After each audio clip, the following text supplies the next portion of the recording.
शिव महापुराण की कथा कहती है जवारे जिसके यहाँ बोए जाते हैं, जवारे का आप लोग कहते हैं कहीं पर देवी जी बिठी हैं, किसी के यहाँ मिट्टी की मूर्ति आई 21 फीट की, 41 फीट की, 15 फीट की, 10 फीट की, 25 फीट की देवी जी की प्रतिमा स्थापना हुई। लोग कहते हैं हम देवी जी का दर्शन करने जा रहे हैं, दुर्गा जी का दर्शन करने जा रहे हैं। शिव महापुराण की कथा कहती है वो दुर्गा जी का दर्शन नहीं, देवी का दर्शन नहीं। नवरात्रे में जहां जवारे बोए जाते हैं वहां मात्र आप पांव रखते हैं तो अपने घर में से क्लेश दूर हट जाता है, अहंकार दूर हट जाता है, अभिमतता दूर हट जाती है, तकलीफें दूर हट जाती है। हेलो दोस्तों, कैसे हैं आप सब। आज मैं आपको बताती हूँ कि जवारे जो आपने नवरात्र में बोए हैं उनको क्या करना चाहिए, तथा आज का वीडियो कवि से बहुत ही सुंदर है तथा जवारों में छुपा है करोड़पति बनने का राज। नवरात्रि में जो जवारे के बिना दुर्गा की पूजा अधूरी मानी जाती है, इसलिए जवारों को मनुष्य अपनी पूजा में कलश में स्थापित करता है। धार्मिक मान्यता के अनुसार जौ को भगवान ब्रह्मा का प्रतीक माना जाता है और इसलिए नवरात्र के पहले दिन जौ को सबसे पहले पूजा जाता है और इसे कलश में भी स्थापित किया जाता है। इसलिए इसको सृष्टि की पहली फसल भी बोला जाता है। मान्यता के अनुसार इसको सृष्टि की फसल भी पहली कही गई है। इसलिए जब भी पूजा की बात आती है तो जौ को सबसे ऊपर रखा जाता है तथा हवन में भी इसको अर्पित किया जाता है और साथ ही जौ को अन्य ब्रह्म का भी समान माना गया है। जौ को अन्य ब्रह्म का समान माना गया है, इसलिए अन्य का हमेशा सम्मान करना चाहिए। इसलिए पूजा में कोई भी पूजा होती है तो उसमें जौ को ज़रूर उपयोग में लाया जाता है। जौ ही इस्तेमाल होता है और इससे लोग जवारों को अपने कलश में स्थापित भी करते हैं तथा नवरात्रि में जवारे भी बोते हैं, इसलिए लोग जवारे बोते हैं। नवरात्र के पहले दिन कलश में जौ को बोया जाता है। जवारों से आप अपना भविष्य भी जान सकते हैं। कैसे जान सकते हैं आपको मैं इस वीडियो में ज़रूर बतलाऊंगी। अगर आपने अपने घर में जवारे नहीं भी बोए हैं तो भी दोस्तों आप लोग परेशान मत होइएगा। आप ये किसी के भी माध्यम से आप ये जवारों को प्राप्त कर सकते हैं। जब कोई भी व्यक्ति अगर विसर्जन करने जा रहा है तो आप उससे थोड़े से जवारे अपने साथ ले सकते हैं।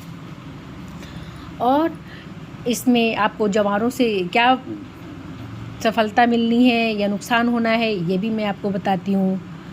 अगर आपके घर में अंकुरित जवारों का रंग नीचे से आधा पीला है और ऊपर से हरा है तो ऐसा माना जाता है कि आपका आने वाला आधा समय खराब होगा और आधा समय ठीक होगा।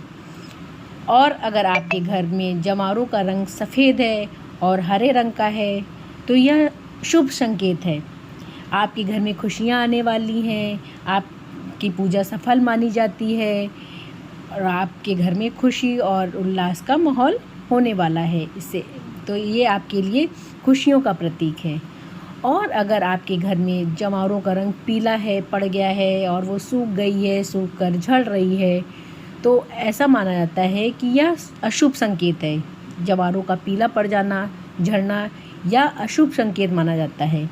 इस परेशानी को दूर करने के लिए आपको भगवान माता रानी से प्रार्थना करनी होगी तथा जवारों की कुछ संख्या या जवारों को कुछ अंश आपको हवन में आहुति देनी है। शांति के लिए भगवान से प्रार्थना करना है और आप अपना समय इससे प्रार्थना करके भगवान से अपना समय को ठीक कर सकते हैं।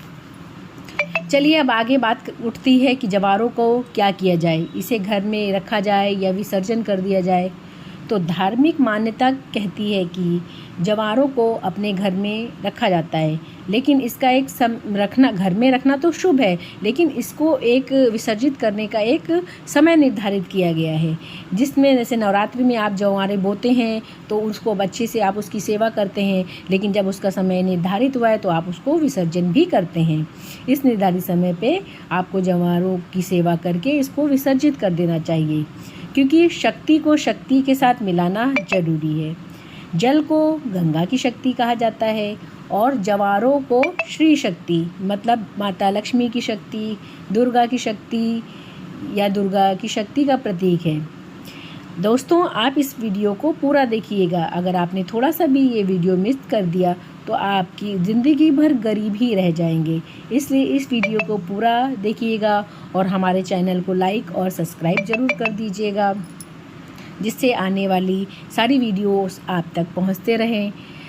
अगर आप इस वीडियो को मिस कर देंगे तो आपके साथ गरीबी का या जवारों का क्या करना चाहिए ये आपको पता नहीं चलेगा। तो आपके घर में अगर परेशानी है तो आप इस जवारों को थोड़ा सा, जब दुख परेशानी है या दुख, कभी कोई लंबे समय तक बीमार चल रहा है या कोई दिक्कत है, परिवार में किसी प्रकार की समस्या है, तो आप जवारों को विसर्जित करते समय कुछ जवारे अपने साथ पानी से धोकर अपने घर ले आना चाहिए और ऐसा करते हैं कि आप इसे ले आना चाहिए और इसको अपने क्योंकि इसको शक्ति का प्रतीक कहा जाता है। जब आप इसको हमेशा अपने धन स्थान और या व्यापार स्थान या किसी भी कारोबार स्थान पर रखते हैं या इसको माँ शक्ति का प्रतीक माना जाता है। जवारे को हमेशा अपने धन, जहाँ आप अपना धन रखते हैं, धन का जो स्थान या व्यापार का स्थान या किसी कारोबार वाले स्थान पर ज़रूर रखना चाहिए। इससे धन में बढ़ोतरी होती है, कारोबार में बढ़ोतरी होती है। यदि आपका व्यापार अच्छा नहीं चल रहा है, आपके यहाँ कस्टमर नहीं आ रहे हैं या कुछ भी है, या आप मान लो कि कोई भी नहीं आ रहा है, तो जवारों को कुछ पत्तियां अपने इस व्यापार वाले स्थान पर रख देना चाहिए। इससे व्यापार में बढ़ोतरी होती है तथा आपको खुशियाँ मिलती हैं। ऐसा भी कहा जाता है कि इसे जो व्यक्ति बीमार है या कोई कार्य में बाधा आ रही है, किसी प्रकार की जो भी ये है, उसको अपने स्थान पर तिजोरी या इसमें रखने, पैसा जहाँ रखते हैं वहाँ रखने से आपको बहुत सी आपका कारोबार अच्छा चलने लगता है। इसलिए आपकी सारी मनोकामना भी पूरी होती है और अपनी मनोकामनाओं को बोलकर इसको जो है अपने स्थान में लावे से या किसी धागे से बांधकर उस जगह पर रख देना चाहिए। या अगर आपकी कोई मनोकामना है तो आप इसके कुछ जवारों के कुछ अंश, कुछ पत्तियां कलावे से बांधकर या जो आपकी जो धार्मिक किताबें हैं, भक्ति किताबें हैं, उनके बीच में अपनी मनोकामना बोलते हुए रख दीजिए। और ये मनोकामना आपको किसी को बतानी नहीं है या आपको गुप्त ही रखनी है। तब जब गुप्त ही रखनी है और फिर आप खुद देखिएगा, कुछ दिनों में आपकी मनोकामनाएं पूर्ण हो जाएंगी। और अगर कोई व्यक्ति बीमार है या काफ़ी लंबे समय से बीमार चल रहा है या कुछ है, तो आपको करना क्या है, आपको जवारों की कुछ पत्तियां ले लेनी है और उनको पीसकर उस व्यक्ति को, अगर वो पी सकता है या बोलने में या खाने पीने में कोई उसको दिक्कत नहीं है, कुछ नहीं है, तो आप उसको मुंह के द्वारा उसे सुबह शाम उसको पीसकर उसको पिलाइए। देखिए कि कुछ दिनों में उसका स्वास्थ्य ठीक हो जाएगा। लेकिन अगर वो इंसान बोल नहीं सकता है या मतलब खा नहीं सकता है, मुंह के द्वारा उससे खाया नहीं जा रहा है या कोई भी दिक्कत है, तो उसको कुछ बूंदे इस जवारों की नाक में डाल दीजिए। नाक की कुछ बूंदे डालने से वो व्यक्ति देखिए कुछ ही समय में स्वस्थ हो जाएगा और उसकी सारी परेशानियां दूर हो जाएंगी। इसलिए अगर घर में कोई व्यक्ति बीमार है तो आप इस उपाय को भी उसके साथ कर सकते हैं। जवारों की पत्तियों को पीसकर उसको पिला सकते हैं, उसकी नाक के द्वारा उसको डालकर उस व्यक्ति को ठीक कर सकते हैं।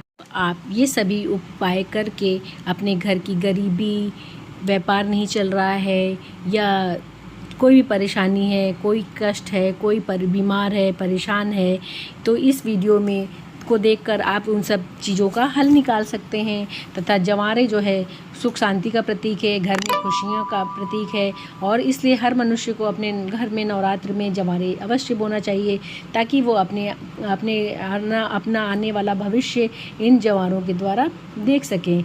तथा जवारों को बीमारी हारी में भी उपयोग में ला सकते हैं। और अगर आप आपको पड़ोसियों को कोई दिक्कत है तो आप उसको भी ये जवारे दे सकते हैं, तथा उसको साथ भी ये उपाय कर सकते हैं या उसको बतला सकते हैं कि ऐसा करना चाहिए या इससे गरीबी दूर हो जाएगी। तो जवारों, नवरात्र के जवारों को विसर्जित करते समय आप कुछ जवारे अपने साथ अवश्य रखिए, ताकि अपने घर में गरीबी तथा कोई भी परेशानी उसको दूर कर सकें और घर में खुशी का माहौल ले ला सकें, ताकि सारी गरीबी दूर हो जाए। मनुष्य बीमार है वो भी उसको भी ठीक कर सकते हैं, अपने अड़ोसी पड़ोसियों को भी देख सकते हैं, क्योंकि हमारा ये फ़र्ज़ है कि हम लोगों को इन सब बातों को उन लोगों तक पहुंचाएं। इसलिए आप अपने पड़ोसियों को भी ये बात ज़रूर बताएं तथा जवारों की कुछ देख सकते हैं, क्योंकि हमारा ये फ़र्ज़ है कि हम लोगों को इन सब बातों को उन लोगों तक पहुंचाएं। इसलिए आप अपने पड़ोसियों को भी ये बात ज़रूर बताएं तथा जवारों की कुछ पत्तियां उनको भी दें, ताकि उनके घर में भी सुख शांति आ सके।